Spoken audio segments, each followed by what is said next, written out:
Imagine walking into the biggest moment of your life, your college graduation, and realizing every single seat your family reserved is already taken. Not by latecomers. Not by a mix-up. By people who aren't even related to you. Your own aunt turns, shrugs like it's nothing, and says the words that still echo in my head. "We didn't think you'd come, Maya." My heart slammed against my ribs. So hard, I thought the gown would rip. There I stood in my emerald green cap and gown, diploma soon to be in my hand, scanning row after row for a familiar face. Nothing. Just strangers laughing, snapping photos, filling the space that was supposed to be mine. Mom wouldn't meet my eyes. Dad was scrolling his phone. Ethan, my little brother, was busy showing off to his friends in what should have been my spot. Have you ever felt invisible in the one place you're supposed to be seen? That's exactly how it hit me. Years of pushing through alone, scholarships, 3 a.m. study sessions, no one asking how I was doing, it all crashed in at once. I was the first in my family to finish college. The first to even make it this far. And they didn't think I'd show up? But here's the part that still gives me chills. My name got called next. Maya Thompson, Bachelor of Science. The principal, Dr. Elena Ramirez, looked up from her script, and she paused. Not a quick glance. A full, deliberate freeze. 8 seconds that felt like 8 minutes. The auditorium went quiet. Everyone noticed. That pause wasn't random. It wasn't nerves. What Dr. Ramirez did next exposed everything my family tried to bury, and turned the day I thought would break me into the day I finally got seen. Stick around, because what happened when she opened her mouth still makes my skin prickle. My family never celebrated me. They celebrated who they wanted me to be. Quiet, helpful, always in the background, Maya. Picture this. I'm 8 years old, bringing home a perfect report card, straight A's, teachers' glowing comments. Mom glances at it for half a second, says, "That's nice, honey," then turns right back to Ethan, who's screaming because he lost at Mario Kart. Dad? He wasn't even home. Aunt Carla, who was over for dinner as usual, pats my head like I'm a puppy and says, "Good girl, keep it up." That was it. No cake. No, we're so proud. Just keep it up. That pattern never stopped. High school graduation? Ethan's football team won a game the same weekend, so the whole family drove 3 hours to cheer for his 3-minute appearance on the field. My ceremony? They showed up 40 minutes late, missed my walk across the stage, and left early because Ethan had practice. I stood in the parking lot afterward holding my diploma like it weighed nothing. College was worse. I was killing myself. 2 jobs, full course load, scholarships I fought tooth and nail for. No one asked how classes were going. No one offered to help with books or rent. When I called home excited about making Dean's List, Mom said, "That's great. But did you hear Ethan got a new car?" Aunt Carla's favorite line became, "Maya's always been so independent. She doesn't need us hovering." Independent. That's the polite word they used for, "We forgot you exist unless we need something." Have you ever carried your own wins so long they start feeling like losses? Like you're shouting into a void and the echo just mocks you? I pushed anyway. Late nights in the library. Crying in my car after exams because no one was there to say, "You got this." I graduated summa cum laude. First in my family to even step on a college campus, let alone finish. I sent the invitations 6 months early. Group chat. Individual texts. Even a fancy printed card for Aunt Carla because she loves appearances. Crickets. Then, 3 days before the ceremony, a single text from her. "We're coming. But don't expect much fanfare. Ethan's got a tournament that weekend too." I told myself it was fine. They'd show up. They'd see me. They'd finally see. Graduation morning I woke up shaking, with nerves, with hope, with that stupid, fragile belief that maybe this time would be different. I walked into that auditorium in my gown, tassels swinging, heart hammering. I saw the family row. Big printed sign, Thompson family. Every single seat was filled. Not one empty spot for me. But what I saw next, the people sitting there, the way they laughed like they owned the place, made my stomach drop through the floor. And then Aunt Carla turned, caught my eye, and delivered the line that still burns. I spotted the Thompson family row from halfway down the aisle. Big white sign, laminated, stuck to the chairs like it meant something. My pulse jumped. They came. They actually came. Then I got closer. Every seat, every single one was occupied. Not by cousins running late. Not by my parents saving my spot.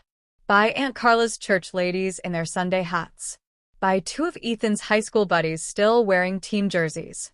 By some random uncle I'd met once at a barbecue who is now scrolling TikTok like he owned the place. No gap. No, we moved for you. Nothing. I stood there frozen, gown brushing the carpet, cap suddenly feeling ridiculous on my head. The people in those seats glanced up, smiled politely, like I was just another graduate wandering by, then went right back to their conversations. Aunt Carla saw me first. She leaned forward, elbows on her knees, that fake sweet smile she saves for when she's about to twist the knife. Maya, you made it. Pause. Shrug. We didn't think you'd come, sweetie. You're always so busy with the everything. Figured we'd fill the spots, so they didn't go to waste. The words landed like a slap. Quiet. Casual. Like she was talking about canceling a dinner reservation. Mom was 2 seats over. She looked at her hands. Twisted her wedding ring. Didn't say a word. Dad had his phone out, probably checking scores. Ethan laughed at something one of his friends said, loud enough to echo. I felt heat rush to my face. Humiliation so sharp it stole my breath. There I was, about to walk across that stage, first Thompson to ever earn a bachelor's degree, and my own family had turned my moment into overflow seating for people who barely knew my middle name. Have you ever stood in the middle of a crowd and felt completely alone? Like the spotlight's on you, but no one's looking? I wanted to scream. I wanted to flip the sign over. I wanted to ask why, after all the years, all the ignored calls, all the you'll be fine brush-offs, why they still couldn't leave one damn chair empty. Instead I swallowed it, turned, walked to the graduate line with my head high even though my knees were shaking. The ceremony started. Names rolled by. Applause rose and fell. Then the dean's voice cut through the speakers, clear and strong. Maya Thompson, Bachelor of Science, with highest honors. I stepped forward, lights hot on my face. The principal, Dr. Elena Ramirez, stood at the podium holding my diploma. She looked out over the crowd, straight toward the family row. Her eyes narrowed. Her smile faded. She paused. Not a nervous hesitation. Not a dramatic beat for effect. A real, stunned pause. The microphone picked up her small intake of breath. 8 seconds. I counted. The entire auditorium felt it. People shifted. Whispers started. Dr. Ramirez lifted the diploma slightly, like she was deciding something right then and there. And when she finally spoke again, her voice carried a weight no one expected. Dr. Elena Ramirez, the woman who'd quietly become my lifeline these last 4 years, stood there holding my diploma like it weighed 1,000 pounds. Her eyes flicked from me to the family row, then back to me, then to the crowded seats again. The pause stretched. 1 Mississippi. 2 Mississippi. By 8, the whole auditorium felt the shift. People stopped clapping. Phones lowered. Even the ushers in the back turned. She didn't just hesitate. She decided something in those seconds. When she finally leaned into the mic, her voice came out steady but edged with something raw. Something protective. Maya Thompson isn't just receiving her degree today. She let that hang. She is the first in her immediate family to graduate college. And she did it entirely on her own. A murmur rippled through the crowd. Aunt Carla straightened like someone had yanked her collar. Mom's hand flew to her mouth. Dad actually looked up from his phone. Dr. Ramirez kept going. No script. No filter. Maya's family never attended a single campus event. Never helped with tuition when scholarships fell short. Never even asked for her class schedule. But I did. I saw her pull all-nighters in the library. I read every essay she wrote when no one else would. I watched her pay her own way, sometimes working 3 jobs at once, because the people who should have supported her chose not to. Short, stunned silence. Then gasps. She lifted my diploma higher. And because of that resilience, because Maya refused to let silence stop her, we are presenting her with the inaugural Ramirez Alumni Resilience Award, along with a surprise scholarship fund created in her name, starting today, to support first-generation students who walk this path alone. The auditorium exploded. Not polite claps. Real, roaring applause. People standing. Whistles.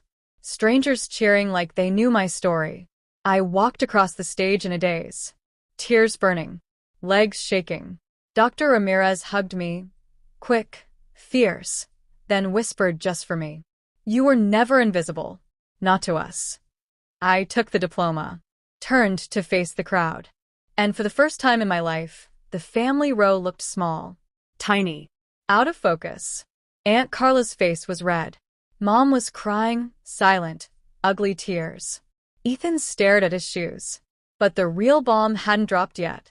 Because after the ceremony, they all came rushing backstage, and the excuses started flying like they'd rehearsed them in the car.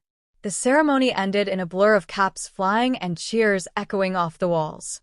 I stepped off the stage still buzzing from the applause, from strangers who just heard my story and decided it mattered.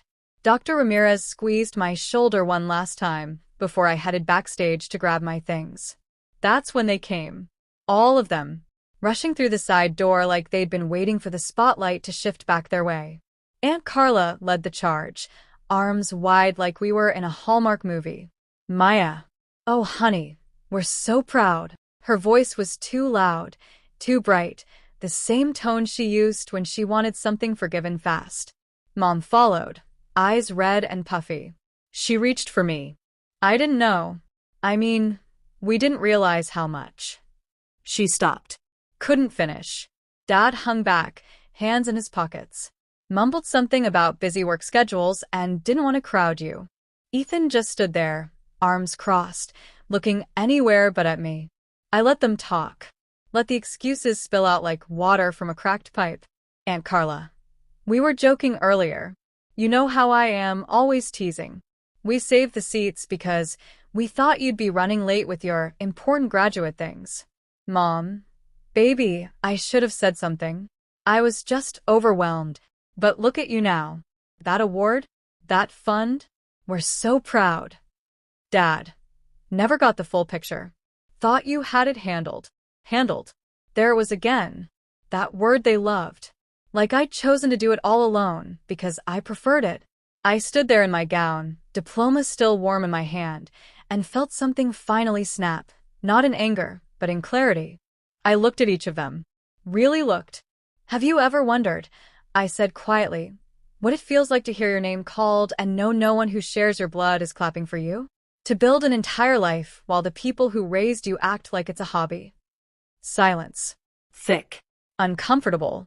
Aunt Carla opened her mouth, probably to spin another excuse, but I cut her off. I don't need apologies that only come after someone else makes you look small. I needed you before the principal had to do it for you. I turned to walk away. Mom grabbed my sleeve. Maya, please.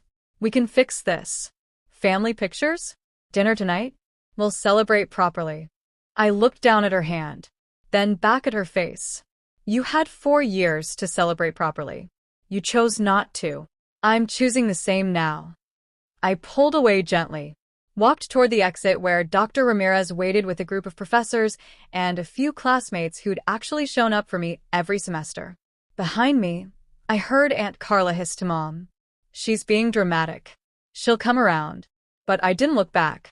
Because the real surprise, the one that still makes me smile when I think about it, happened later that night. That night, after the caps were collected and the auditorium lights dimmed, I didn't go home to the family dinner they suddenly wanted to throw. I went to the small off-campus restaurant where Dr. Ramirez had reserved a table for anyone who'd actually shown up for me. About 20 people waited there, professors who'd written late-night recommendation letters, classmates who'd studied with me at 2 a.m., the librarian who always held my favorite Corel, even the barista from the campus coffee shop who knew my order by heart. No blood relatives. Just people who'd chosen to be there. We laughed. We toasted. We shared stories about the real moments, the breakdowns in the parking lot, the wins no one else saw. For the first time in years, I didn't feel like I had to explain why I was proud of myself. Meanwhile, my phone buzzed nonstop. Text from Mom. We're at the house. Waiting for you. Please come. Aunt Carla. This is ridiculous. Family doesn't walk away like this. Even Ethan. You're making Mom cry. Just come home. I didn't reply. Later, when the restaurant started closing, Dr. Ramirez pulled me aside. She handed me a small envelope. Inside, the official letter for the scholarship fund in my name. Already funded with an initial donation, anonymous at first, but she told me it came from alumni who'd heard the principal's speech and wanted to match it. 3 students would get help next semester because of what happened on that stage. I stared at the paper until my eyes blurred. Not from hurt this time. From something quieter. Something like peace. When I finally checked social media around midnight, the family had posted a carousel of photos, Ethan grinning in the reserved seats, Aunt Carla hugging random church friends, Mom smiling stiffly next to Dad. Caption: Proud Family Day celebrating our graduate. Hashtag Thompson Pride, hashtag graduation 2025 inch. Not one picture of me on the stage. Not one mention of the award. Not one tag. The irony hit like a slow wave. They'd filled my seats. They'd skipped my moment. And now they were rewriting the day online, like it had always been theirs. I posted my own photos instead. Me hugging Dr. Ramirez. Me laughing with classmates. Me holding the diploma under real smiles. Caption: Graduated. Seen. Supported. Grateful for the family I chose, and the one I built when the original one didn't show up. Comments flooded in. Strangers saying, "This is why I watch these videos."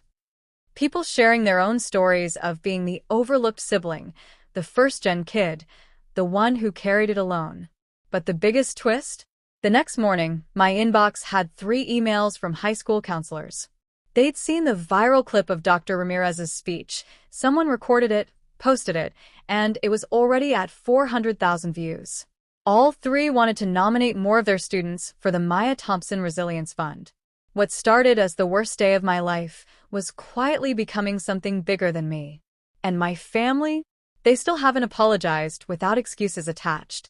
But here's the part one never expected.